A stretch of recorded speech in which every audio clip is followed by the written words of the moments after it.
Hello my dear students, welcome back to another video. आज हम 11th standard का chapter 1 living world इसके question and answers provide करेंगे। हर एक क्वेश्चन मैं आपको डिटेल में समझाने वाला हूं। आइए क्विकली स्टार्ट करते हैं आज की क्लास। तो मेन क्वेश्चन 1 है choose correct option. Multiple choice question है।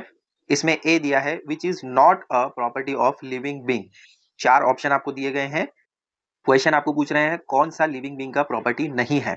Metabolism, decay, growth, reproduction. B decay, ये करेक्ट ऑप्शन है। डीके का मतलब खराब होना, सड़ जाना। तो ये प्रोसेस स्टार्ट होता है मरने के बाद। जब तक आपके अंदर जान है, जब तक आप लिविंग हो, तब तक मेटाबॉलिज्म भी हो सकता है, ग्रोथ भी हो सकती है, रिप्रोडक्शन भी हो सकता है। बट बी वाला जो ऑप्शन है डीके, ये डेड होने के बाद से स्टार्ट होता है।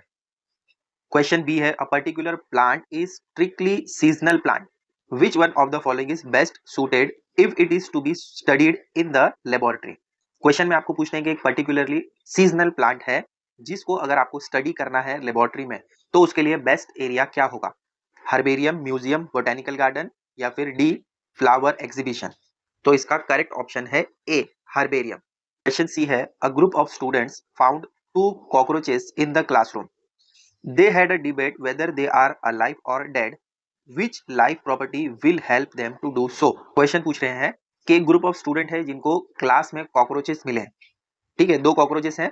अब उनकी डिबेट हो रही है कि ये जिंदा है या मर गए, लाइव है या डेड है। इसको चेक करने के लिए कौन सा प्रॉपर्टी यूजफुल होगा। तो यहाँ पर आपको 4 ऑप्शन दिए गए हैं। पहला है मेटाबॉलिज्म, सेकंड है ग्रोथ, थर्ड है इरिटेबिलिटी और डी है रिप्रोडक्शन। इसको चेक करने के लिए हमें क्या करना पड़ेगा, ये वाला टेस्ट, इरिटेबिलिटी देखना पड़ेगा। उनके ऊपर कुछ केमिकल या फिर उनको कट वगैरह करके देखेंगे। अगर वो इरिटेट हो जाते हैं तो आपको समझ में आ जाएगा कि ये लाइव है। अगर वो इरिटेट नहीं होते हैं तो इसका मतलब हम समझ जाएंगे कि वो मर चुके हैं। तो क्वेश्चन 1 आपका कंप्लीट होता है, जो मल्टीपल चॉइस क्वेश्चन था। अब आइए मेन क्वेश्चन 2 देखते हैं। इसमें कह रहे हैं distinguish between botanical gardens, zoological park and biodiversity park with reference to characteristics. तो आंसर यहाँ पर प्रोवाइड कर दिया है 3 पॉइंट्स में। पहला वाला बोटेनिकल गार्डन जो है उसमें हमने फर्स्ट पॉइंट दिया है plants of different varieties collected from different parts of the world are grown in vivo in a scientific and systematic manner in a botanical garden. और वहीं जूलॉजिकल पार्क में देखो क्या हो रहा है, जो एनिमल्स हैं उसको रखा जाता है कैप्टिविटी में। और बायोडाइवर्सिटी पार्क में क्या होता है, स्पीसीज को असेंबल किया जाता है उनके सेल्फ सस्टेनिंग कम्युनिटीज के साथ। सेकेंड पॉइंट में यहाँ पर बोटेनिकल गार्डन में दिया है कि ये एक्स सेतु कंजर्वेशन है। इन सेतु एक्स सेतु आपको पता होगा, ये एक्स सेतु कंजर्वेशन है। एक्स सेतु में क्या होता है कि जो भी स्पीशीज हैं उनको प्रोटेक्ट किया जाता है उनके जैसा एनवायरनमेंट देकर। जैसे फॉर एग्जांपल अगर पेंगुइन्स हैं, पेंगुइन को जब अंटार्कटिका से या उनके जो कोल्ड क्लाइमेट से अगर हम किसी दूसरे एरिया में लेकर जाते हैं तो क्या करना पड़ेगा, उनको वैसा एनवायरनमेंट प्रोवाइड करना पड़ेगा। तो वो एक्स सेतु कंजर्वेशन हो जाएगा। बिकॉज हम उनके ओरिजिनल एरिया से उनको बाहर निकालकर किसी दूसरे एरिया में रख रहे हैं, तो उनको पूरा एनवायरनमेंट वैसा बनाकर देना पड़ेगा।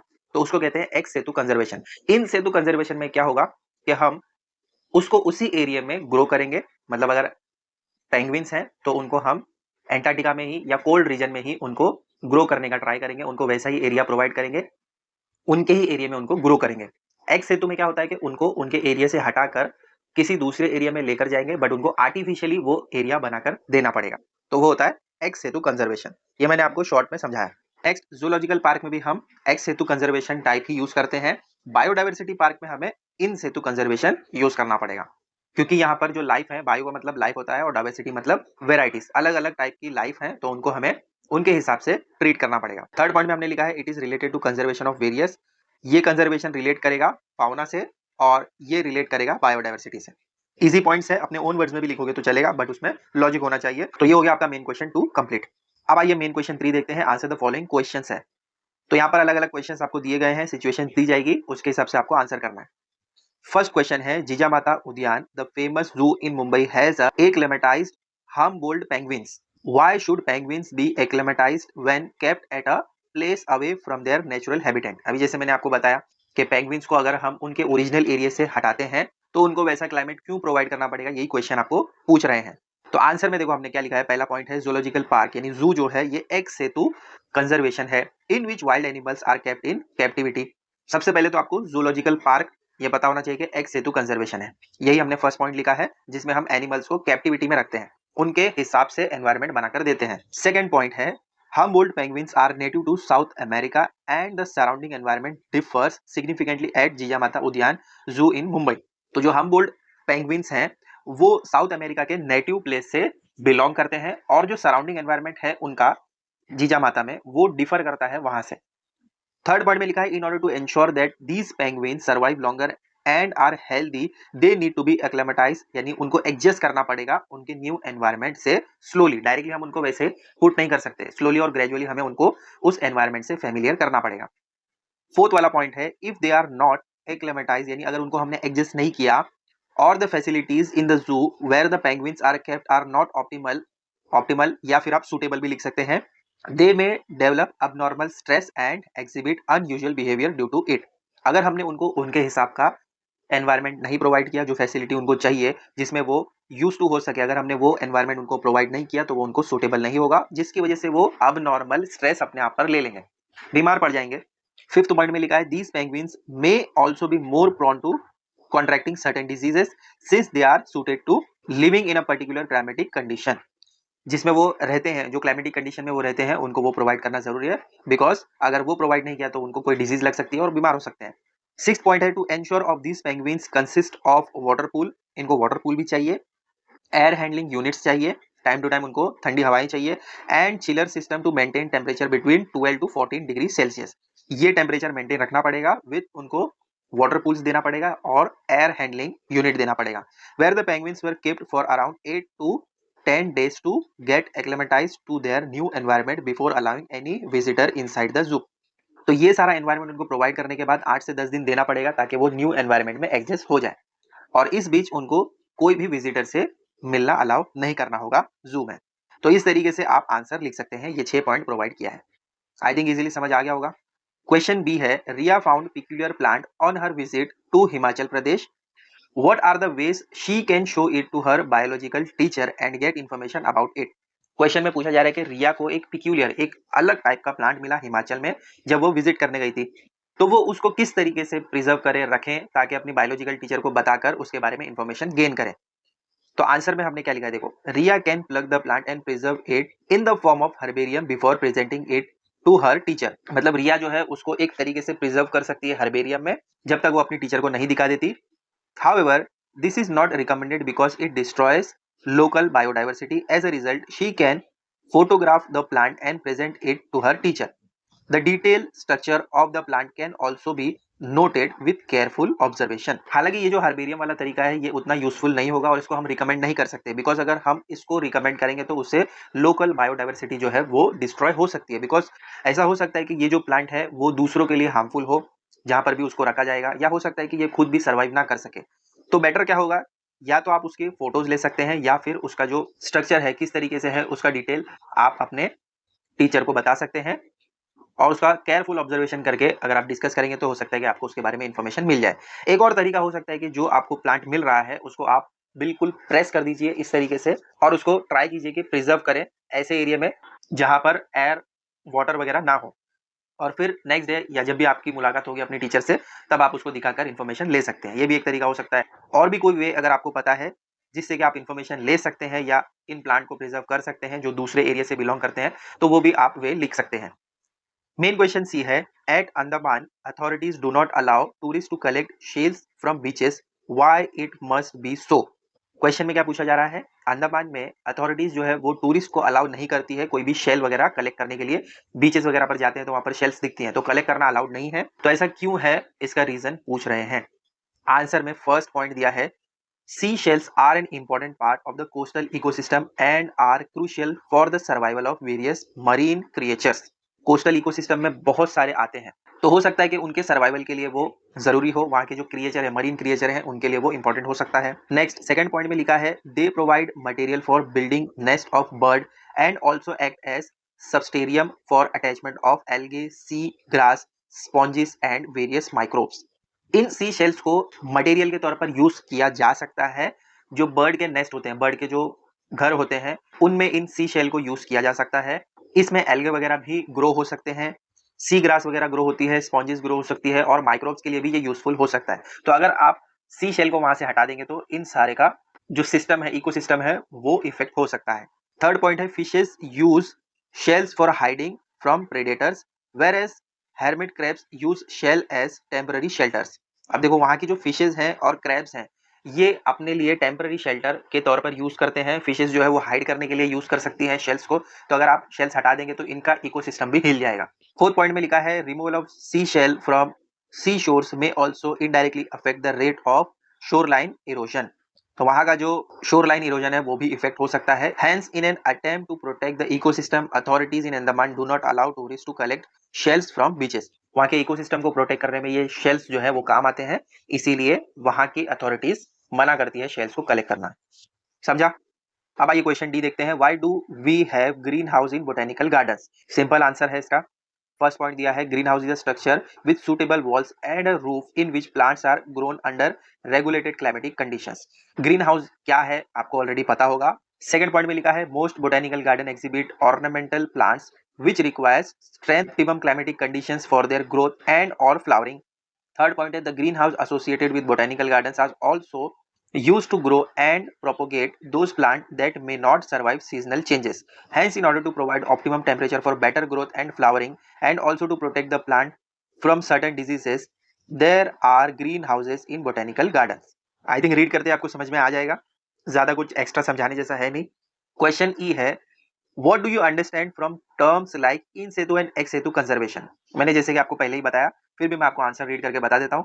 फर्स्ट पॉइंट है in situ conservation. It include conservation of species in their natural habitat. जैसे कि मैंने आपको बताया था पेंगुइन्स जो है वो अपने ओरिजिनल एरिया में, अगर वो अंटार्कटिका से बिलोंग करते हैं या फिर हो सकता है कि कोई ऐसे कोल्ड रीजन से बिलोंग करते हैं, तो उनको हम उन्हीं के एरिया में ग्रो करेंगे। Grossing cultivation and collection of products from the forest is band in such areas. अगर इन सेतु कंजर्वेशन है वहां से आप कोई भी चीज कलेक्ट नहीं कर सकते, फिर चाहे वो ग्रास हो, कल्टीवेशन के लिए कोई चीज हो या फिर कोई और चीज हो, वहां से कोई भी प्रोडक्ट आप कलेक्ट नहीं कर सकते। Legally protected areas included national parks, wild life sanctuaries and biospheres reserves. तो ये सारी चीजें आती हैं इन सेतु कंजर्वेशन में। नेशनल पार्क आता है, वाइल्ड लाइफ सेंचुरीज आती है और बायोस्फीयर आता है। ठीक है। अब एक्स सेतु कंजर्वेशन क्या है? It include conservation of species outside there natural habitat. जैसे कि मैंने आपको बताया कोई भी एक प्लांट है उसको आप अपने ओरिजिनल एरिया से हटाकर कोई दूसरे एरिया में लेकर जा रहे हो और वहां ग्रो कर रहे हो, तो वो एक्स सेतु हो जाएगा। Species are conserved in botanical garden, है ना। कोई भी आप प्लांट लेते हो उसको अपने ओरिजिनल एरिया से हटाया और अपने एरिया में लाकर गार्डन में लगा दिया, तो botanical garden. Culture collections and zoological park, ये सारे इसके एग्जाम्पल हो सकते हैं। बोटेनिकल गार्डन में भी हम अलग अलग प्लांट के स्पीशीज लाते हैं और ग्रो करते हैं, तो ओरिजिनली वो कहीं और से बिलोंग करता है प्लांट, लेकिन हम बोटेनिकल गार्डन में उसको ग्रो करते हैं। इसी तरीके से जूलॉजिकल पार्क में भी आप देखोगे बहुत सारे ऐसे एनिमल्स होते हैं जो अपने ओरिजिनल एरिया कहीं और से बिलोंग करते हैं। जैसे पेंगुइन्स है, जिराफ है, कंगारू है। कंगारू वगैरह आप देखते हो तो ज्यादातर ऑस्ट्रेलिया में मिलते हैं, लेकिन उनको यहाँ पर लाकर उनका एनवायरमेंट क्लाइमेट प्रोवाइड करते हैं ताकि वो ग्रो कर सके। तो ये एक्स सेतु कंजर्वेशन का एग्जाम्पल हो सकता है जूलॉजिकल पार्क। समझा? अब आते हैं main question 4, write short notes पर। फर्स्ट है a role of human being in biodiversity conservation. Human being का क्या रोल है बायोडाइवर्सिटी कंजर्वेशन में?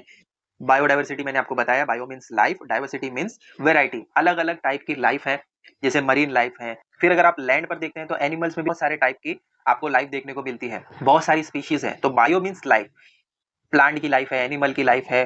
तो अलग अलग टाइप की जो लाइफ है उनको हम कैसे कंजर्व कर सकते हैं, कैसे बचा सकते हैं, ह्यूमन बींग्स का क्या उसमें रोल है, ये आपको क्वेश्चन पूछा गया है। तो फर्स्ट पॉइंट है due to rapid increase in human population and industrialization humans have overutilized natural resources leading to degradation of environment and hence only humans can help conserve the ecosystem। बहुत important point है। जैसे कि आपको पता है कि human का population grow हो रहा है, जिसकी वजह से इंडस्ट्रीज वगैरह भी ग्रो हो रही है। तो क्या होता है कि जो फॉरेस्ट वगैरह है वो एरिया को हम कम कर देते हैं, जिससे कि इकोसिस्टम हिल जाता है एनिमल्स का। तो इसको सिर्फ और सिर्फ ह्यूमंस ही कंट्रोल कर सकते हैं और ह्यूमंस ही इसको बचा सकते हैं। ये फर्स्ट पॉइंट में हमने बताया है। अगर हम ऐसा नहीं करेंगे, फॉरेस्ट वगैरह इसी तरीके से हम कम करते रहेंगे और जो एनिमल्स हैं वो मरते रहेंगे या फिर एक दूसरे पर हमला करते रहेंगे, तो अनफॉर्चुनेटली हमें उनको मारना पड़ेगा। तो डायरेक्टली बोलो या इनडायरेक्टली बोलो, हम ही इनके एनवायरमेंट को, हम ही इनके इकोसिस्टम को खत्म कर रहे हैं, यानी ह्यूमन बींग्स। सेकंड पॉइंट में लिखा है humans are capable of conserving and improving the quality of nature and thus can play a major role in biodiversity conservation. तो ह्यूमंस जो है, हम इंसान जो है वो केपेबल हैं किस चीज के लिए? कंजर्व भी कर सकते हैं, यानी हम बचा भी सकते हैं और उसको इंप्रूव भी कर सकते हैं। जो नेचर है क्वालिटी का उसको हम इंप्रूव कर सकते हैं। देखो सबसे पहले अगर हमें इकोसिस्टम को बचाना है तो हम क्या कर सकते हैं, जो भी एनवायरनमेंट में हमें एरिया चाहिए, पहले तो हम प्लांट्स और एनिमल्स को सेपरेट कर लें। प्लांट्स को अलग तरीके से हम बोटेनिकल गार्डन में ग्रो कर सकते हैं, जिससे कि इकोसिस्टम बैलेंस रहेगा, और जो वहाँ पर एनिमल्स हैं, उनको हम पकड़ के ज़ूलॉजिकल पार्क में ग्रो कर सकते हैं। इस तरीके से जो एरिया होगा, वो भी सुरक्षित रहेगा, एनिमल्स जो हैं वो भी सुरक्षित रहेंगे, और जो प्लांट्स हैं, जो हम कट कर रहे हैं, जंगल्स कट कर रहे हैं, तो वो जंगल्स हम कहीं और पर शिफ्ट करके बोटेनिकल गार्डन और ज़ूलॉजिकल पार्क में हम इन दोनों को शिफ्ट करके हम वो एरिया टेम्पररी बेस पर यूज कर सकते हैं। थर्ड पॉइंट है, in order to conserve biodiversity and its environment resources, human must use the resources rationally and avoid excess degradation of environment. बहुत इंपॉर्टेंट पॉइंट है। बायोडाइवर्सिटी को अगर हमें कंजर्व करना है, तो एनवायरमेंटल जो रिसोर्सेज है उसको हमें एक्सेसली यूज नहीं करना है, मतलब ओवर यूज नहीं करना है। अगर हमें कुछ चीज की जरूरत है तो हम लिमिटेड उसको यूज करें, ओवर यूज करेंगे तो वो जल्दी खत्म हो जाएगा, और जिससे कि वो इफेक्ट करेगा इकोसिस्टम को। फोर्थ पॉइंट है, human beings are stakeholder of the environment and need to come together to overcome and improve the environment quality in order to conserve biodiversity. बहुत इंपॉर्टेंट पॉइंट है ये भी। Pollution को overcome करना चाहिए, हम सब मिलकर पॉल्यूशन, जो भी पॉल्यूशन है, वाटर पॉल्यूशन है, एयर पॉल्यूशन है, इन सारे पॉल्यूशन को हमें कंट्रोल करना चाहिए, ताकि हमारा इन्वायरमेंट इंप्रूव हो और क्वालिटी भी इंप्रूव हो कंजर्व करने की। क्योंकि आपको पता है कि पॉल्यूशन में बहुत सारे एनिमल्स हैं, वो सर्वाइव नहीं कर सकते, ज्यादा पॉल्यूशन होगा तो वो मर जाएंगे, वाटर पॉल्यूशन से भी मरेंगे, एयर पॉल्यूशन से भी मरेंगे, और लैंड पॉल्यूशन से भी मरेंगे। इसके लिए एग्जांपल क्या हो सकता है, बैन और limit on useful of harmful product, जैसे कि प्लास्टिक है, केमिकल्स है, इनका यूज जो है वो बैन करना चाहिए, या तो उस पर लिमिट लगाना चाहिए। और बहुत सारे ऐसे प्रोडक्ट हैं जो टॉक्सिक होते हैं बर्ड्स और एनिमल्स के लिए, तो उनको भी हमें उनसे दूर रखना चाहिए। Fifth point, human beings also play a role in conservation of biodiversity by establishment of various sites for in situ. जैसे कि मैंने आपको बताया कि अगर हम जंगल्स या फॉरेस्ट कट कर रहे हैं, तो उनको, वहाँ के जो एनिमल्स हैं, उनको हम कुछ एरिया ऐसा छोड़ सकते हैं जहां पर इन सेतु कंजर्वेशन हो, या फिर आप नेशनल पार्क उसको डिक्लेयर कर सकते हैं, वाइल्ड लाइफ सेंचुरी कर सकते हैं, या फिर आप अगर करना चाहें तो botanical garden x situ conservation के टाइप में भी कर सकते हैं, और जूलॉजिकल पार्क वगैरह बनाकर वहां पर जितने भी एनिमल्स हैं उनको शिफ्ट कर सकते हैं। इस तरीके से दोनों ही बैलेंस हो जाएगा, हमें भी एरिया यूज करने का मौका मिल जाएगा, और उनको भी न्यू घर मिल जाएगा, न्यू होम मिल जाएगा, जहां पर वो अपनी लाइफ को इजीली सर्वाइव कर सकते हैं। आई थिंक यहाँ तक क्लियर है। अपने ओन वर्ड्स में लिखोगे तो भी चलेगा। सेकंड क्वेश्चन है, इंपॉर्टेंस ऑफ बोटेनिकल गार्डन। आइए फर्स्ट पॉइंट देखते हैं, botanical garden keep record of the local flora. Botanical garden में जो लोकल फ्लावर्स होते हैं उनका पूरा रिकॉर्ड होता है, ये एक इंपॉर्टेंस है बोटेनिकल गार्डन का। सेकंड है, कलेक्शन ऑफ मोनोग्राफिक वर्क्स, जितने भी वहां पर मोनोग्राफिक वर्क होते हैं उसका भी कलेक्शन वहां पर होता है। थर्ड पॉइंट है, collection contains living plant material as well as preserve specimens that are needed for studies and research. Botanical garden में बहुत सारे ऐसे मटेरियल्स जो लिविंग प्लांट के होंगे, या फिर जिनको हमें प्रिजर्व करना है, जिसको हमें बचा कर रखना है, उसको वहां पर हम स्टडीज के तौर पर या रिसर्च के तौर पर प्रिजर्व कर सकते हैं। इसके अलावा seeds and plants can be supplied from botanical gardens, ये भी चीज हो सकती है बोटेनिकल गार्डन से। A green house is kept in order to cultivate rare and unusual plants, green house भी होता है। Some of the botanical gardens have a research laboratory attach to them, ये भी वेरी इंपॉर्टेंट पॉइंट है, six वाला। तो इस तरीके से आप 4-5 पॉइंट में या 6 पॉइंट में अपना आंसर लिख सकते हैं। अब आइए मेन क्वेश्चन 5 देखते हैं। How can you as an individual prevent the loss of biodiversity. Individually मतलब आप अपने तौर पर देखें तो किस तरीके से प्रिवेंट करना, मतलब रोकना, किस चीज को रोकना है, लॉस ऑफ बायोडाइवर्सिटी। जो अलग अलग लाइफ है उनका जो लॉस हो रहा है उसको आप किस तरीके से रोक सकते हैं एज एन इंडिविजुअल। आइए आंसर देखते हैं। As an individual we can prevent loss of biodiversity in the following ways. कौन कौन से वे हैं, आइए 9 पॉइंट्स दिए गए हैं, वन बाय वन देखते हैं। फर्स्ट पॉइंट है, increasing awareness about environmental issues. सबसे पहले तो आपको एनवायरमेंटल इश्यूज जो है उसको इंक्रीज करना पड़ेगा, लोगों में उसको फैलाना पड़ेगा। क्या है उसका importance, making posters that provide more information about biodiversity conservation to raise public awareness. Public को ये अगर पता हो जाए कि बायोडाइवर्सिटी का क्या इंपॉर्टेंस है, तो वो उनको बचाने की कोशिश जरूर करेंगे। देखो ऐसा नहीं है कि हम सेल्फिश हो जाए, हम ये सोचे कि बर्ड्स हमारी लाइफ में क्या काम आएंगे तो हम बर्ड्स को जाने देते हैं, मरे जिए हमें क्या फर्क पड़ता है। नहीं, ऐसा नहीं है। बर्ड्स भी इकोसिस्टम में बहुत ज्यादा काम देते हैं। इसी तरीके से कोई दूसरे एनिमल्स अगर आप देखेंगे या कोई प्लांट्स देखेंगे, अगर हम सोचेंगे कि हमारे जीने मरने में क्या फर्क पड़ता है, ऐसा नहीं, हमें सोचना पड़ेगा। अगर आप डीपली सोचेंगे तो कहीं ना कहीं ये इकोसिस्टम में काम आते हैं। मैं एक आपको छोटा सा एग्जांपल देता हूँ, बिकॉज वीडियो बहुत ज्यादा लॉन्ग हो जाएगा। देखो अगर हम सोचते हैं कि बर्ड्स क्या काम आएंगे, और उनको हम ऐसे ही मरने देते हैं, बर्ड्स क्या करते हैं, क्या खाते हैं, अर्थवर्म खाते हैं, जो भी इंसेक्ट वगैरह होते हैं वो खाते हैं। ग्रास हॉपर आपको पता है, ग्रास हॉपर को अगर आप ऐसे ही छोड़ दो तो पूरा का पूरा आपका खेत खत्म कर सकते हैं। इंसेक्ट को अगर आप ऐसे ही छोड़ दो तो आपके जो प्लांट्स हैं वो ऐसे ही खत्म हो जाएंगे। तो उनको बैलेंस करने के लिए बर्ड्स हैं, बर्ड्स उनको खाते हैं। तो ये एक साइकिल है। अगर आप किसी एक को छोड़ दो ऐसे ही तो पूरा का पूरा इकोसिस्टम बिगड़ जाएगा और ये डायरेक्टली बोलो या इनडायरेक्टली बोलो आपको भी इफेक्ट देगा।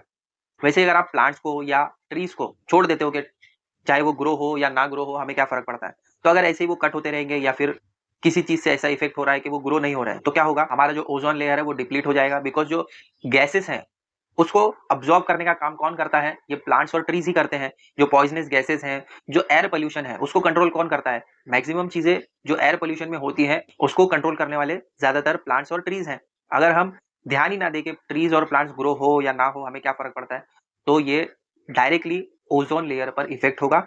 और ओजोन लेयर अगर डिप्लीट हो गया तो क्या होगा, ये आपको ऑलरेडी पता है। ठीक है, तो इस तरीके से सेल्फिश होकर नहीं सोचना है। इकोसिस्टम को अगर आपको बचाना है तो छोटी छोटी चीजों पर ध्यान देना पड़ेगा और बायोडाइवर्सिटी को कंजर्व करने की कोशिश करना पड़ेगा। सेकंड पॉइंट है इंक्रीज्ड सपोर्ट एंड और active participation in government policies and actions let down for conservation of biodiversity. बहुत इंपॉर्टेंट पॉइंट है। गवर्नमेंट ने भी कुछ ऐसी पॉलिसीज बनाई है और कुछ ऐसे एक्शंस लिए हैं जिससे कि हम कंजर्व कर सकते हैं बायोडाइवर्सिटी को। जैसे कि एंडेंजर स्पीशीज हैं जो खत्म हो रहे हैं, या फिर ऐसे पॉलिसीज हैं गवर्नमेंट की जिसमें कि बताया जाता है कि आप इस तरीके से फॉलो करेंगे तो आपका एनवायरनमेंट या फिर आपका जो बायोडाइवर्सिटी है उसको कंजर्व किया जा सकता है, तो उसको हमें फॉलो करना चाहिए। थर्ड पॉइंट है protect various plants and animal species in our surrounding. जो भी आपके एरिया में प्लांट और स्पीशीज एनिमल्स की हैं उनको बचाने की कोशिश कीजिए। फोर्थ वाला पॉइंट है set up bird and bat houses wherever possible. इनके लिए भी आप हाउस बना सकते हैं, बैट के लिए नहीं तो बर्ड्स के लिए ही बना दो, ताकि वो वहां पर आकर अपना खाना वगैरह जो भी पानी वगैरह पी सके। इस तरीके का एक छोटा सा शेल्टर अगर आप बना दोगे तो उनको भी हेल्प हो जाएगी। फिफ्थ पॉइंट है prevent felling of trees specially native plants और trees in a particular area. जैसे कि मैंने आपको बताया था, प्लांट्स हो या ट्री हो उनको गिरने नहीं देना है, उनको किसी भी तरीके से बचाने की कोशिश करना है। फिर सिक्स्थ वाला पॉइंट है reduce recycle and reuse resources. सबसे पहले तो हमें जो हमारे रिसोर्सेस हैं उनको कम करना पड़ेगा। जो भी हम यूज कर रहे हैं उनको कम करो, रिसाइकल करो, कोशिश करो कि आप उसको रिसाइकल करें और उसको रीयूज करने की भी कोशिश करना चाहिए। हम क्या करते हैं, एक गिलास पानी लिया, आधा गिलास पानी पिया और आधा गिलास फेंक दिया। आप उसको यूज कर सकते थे ना, आधा गिलास पानी को आप कोई प्लांट में या कोई ट्री को दे सकते थे, या हो सकता है कि उस आधे गिलास पानी को आप प्रिजर्व करते हो और नेक्स्ट टाइम जब आपको हैंड वगैरह वॉश करना है तो उससे आप कर सकते हैं। लेकिन हम क्या करते हैं, सीधा का सीधा उसको ड्रेन कर देते हैं और वेस्ट हो जाता है। तो इस तरीके से आप उसको रिसाइकल भी कर सकते हैं, रीयूज भी कर सकते हैं। बहुत सारी चीजें आप ध्यान दोगे तो आपको समझ में आ जाएगा। Specially reduce pollution. रिड्यूस में क्या करना है, पोल्यूशन को रिड्यूस करना है। प्लास्टिक का यूज जो है वो कम करना है। और जो ऐसे मटेरियल हैं जो एनवायरनमेंट को इफेक्ट देते हैं, प्लास्टिक है, केमिकल्स हैं, उनको भी कम करना है या फिर बैन कर देना है। सेवेंथ पॉइंट है use environment friendly product, segregate and dispose garbage correctly. ये बहुत इंपॉर्टेंट पॉइंट है। एनवायरनमेंट में हमें ऐसे प्रोडक्ट यूज करना चाहिए जो फ्रेंडली हो। प्लास्टिक वगैरह जो है वो चॉकअप हो जाते हैं, उनको हम डिग्रेड भी नहीं कर सकते, खत्म नहीं कर सकते। जो गार्बेज होता है एक तो होगा वेट और एक होगा ड्राई, तो दोनों को हमें सेग्रीगेट यानी प्रॉपरली सेपरेट करना है। वेट जो है उसको अलग रखो और ड्राई जो है उसको अलग रखो, बिकॉज सब एक ही में चला जाएगा तो फिर वो ज्यादा हार्मफुल हो जाता है। एट पॉइंट है convince people about the importance of trees and the need to participate in tree plantation campaign. ये भी बहुत इंपॉर्टेंट पॉइंट है। लोगों को आप अवेयर करो, उनको बताओ कि ट्रीज के क्या इंपॉर्टेंस है और उनको पार्टिसिपेट करने के लिए कहिए प्लांटेशन में, या फिर कोई कैंपेन वगैरह आता है तो उसमें वो पार्टिसिपेट भी कर सकते हैं। नाइन्थ वाला पॉइंट है obey the rules that fall under biodiversity act. ये भी इंपॉर्टेंट पॉइंट है। बायोडाइवर्सिटी के बहुत सारे एक्ट हैं, उनको हमें फॉलो करना चाहिए। तो ये 9 पॉइंट्स है, इस तरीके से आप लिख सकते हैं आंसर। तो ये था फिफ्थ वाला क्वेश्चन जिसका आंसर मैंने आपको डिटेल में समझाया। यहाँ पर आपका ये चैप्टर का एक्सरसाइज कंप्लीट होता है। आई होप जो भी मैंने आपको समझाया इजीली समझ आया होगा। चैप्टर इजी है, रीड करोगे तो भी समझ आ जाएगा। और कुछ क्वेश्चंस हैं या डाउट्स हैं तो आप कमेंट कर सकते हैं। चैनल पर अगर नए हैं तो चैनल को सब्सक्राइब कर लो। वीडियो अच्छा लगता है तो इसको ज्यादा से ज्यादा शेयर करो अपने फ्रेंड्स एंड रिलेटिव से। नेक्स्ट वीडियो में मिलते हैं बहुत जल्द। Till then take care, bye.